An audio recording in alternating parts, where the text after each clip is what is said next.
can this be true? I don't believe a word of this. Do you expect people to believe this? No, I'm not going to change anyone's mind. That's not my intention.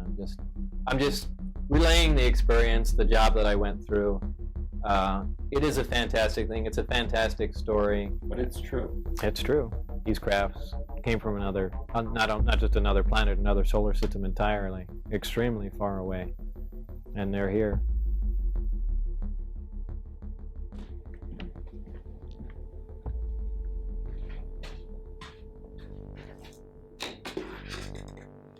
I mean, I've been making fireworks since I was 12, and professional fireworks for at least 20 years. Fireworks are just fun. They're artistic. It's like painting the sky. Controlling a large amount of energy has always been impressive. Since the New York Times story broke, since Lou Elizondo came forward, since those videos went public, the world is now talking about UFOs in a more serious vein.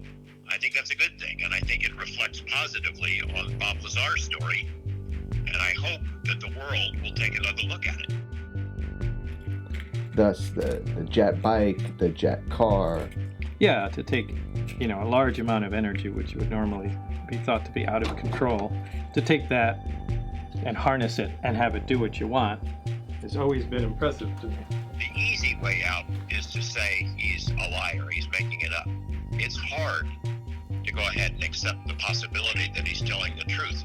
If I did not believe it, if I thought for a moment that he was lying about it, I'd be done with it. I wouldn't still be supporting it 30 years later. Your life has been under a microscope. Every word you've said for 30 years recorded has been under a microscope, and that's affected you. Yeah, of course it has. It would affect anybody. How has it affected you? In the way I talk and how much I do. I'd rather not, in a public forum, I'd rather just not say anything.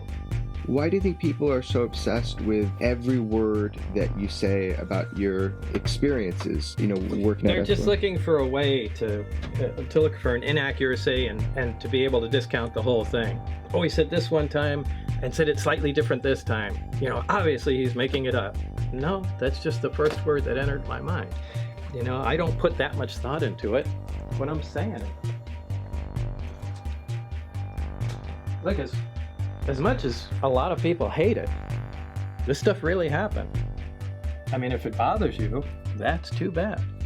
I think that's just hard for people to accept. I mean, so... Yeah, it would be... Look, I fully understand. I would feel the same way. I'm not sure I would believe my story. Boy, there's not enough evidence, but I couldn't discount it either.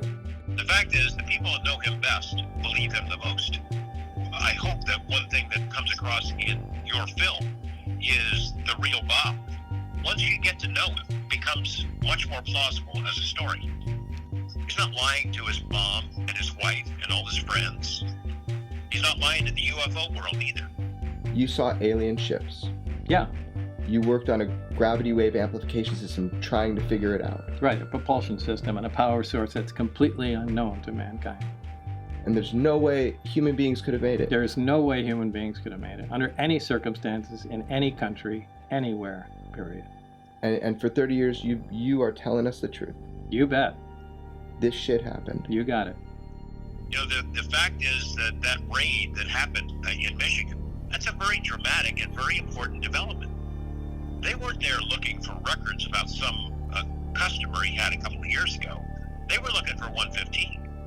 When you bring 24 agents and investigators and crime lab analysis, and you can bring people to duplicate the whole computers and all that stuff, they're looking for something else. Sure as hell are not looking for a minor receipt. People may not believe that 115 is real, but somebody does, because that's what they came to look for. If you want to cross it off and you don't want to believe it, fine. I don't care anymore whether people believe it or not. But Bob's telling the truth. And once you realize that, it changes everything for you. It changed everything for me.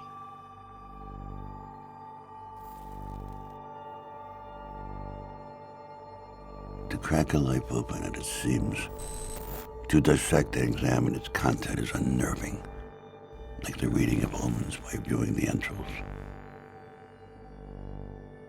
We all tell our own stories. Sometimes we even believe them. And sometimes we tell them one last time. If you don't believe it, that's your problem. That's your problem. What you do with that is up to you.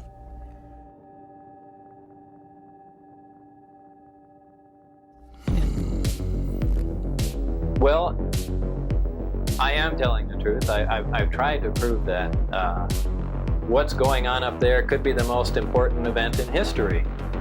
You're talking about contact, physical contact and proof from another system, another planet, another intelligence. That's got to be the biggest event in history, period. And it's real. And it's real and it's there. And I had an extremely small part in it, but I'm convinced that what I saw is absolute proof of that. There is no way we could have created those systems. There's no way we could have made the discs, the power supplies, anything to go with them. Lazar says he has no intention of going on any UFO lecture circuit. He's not looking to do any additional interviews. In fact, he wasn't too crazy about doing this one. He did it after certain unfavorable things started happening in his life, and he did it because he feels that whoever is running the show up at S4 is perpetrating a fraud on the American people and on the scientific community.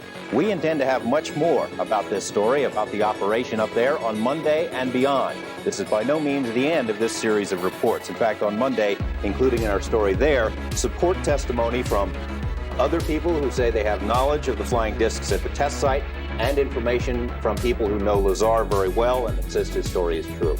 If indeed they have these flying saucers, George, it seems like it would be really hard to keep it so secret. Well, yeah, it would seem that way, except for as Lazar asked his superiors up there, they say it's the easiest secret in the world to keep. It's leaked out many times before and nobody believes it. What's the Navy saying about all of this? Well, of course, the Navy is supposed to have been his employer, and we have put some fairly pointed questions to them. Of course, number one, it may not be the Navy at all. Information is so compartmentalized up there, no one is exactly sure who is in charge. We have put the questions to several Navy departments. The answers thus far have been unsatisfactory. We've applied for more information through the Freedom of Information Act, and that information will be revealed on Monday as well. You believe his story, don't you? Yeah, I do. Yeah, I've got to know him pretty well over the last couple of months, and I believe he's telling the truth. Fascinating stuff. Thanks, George.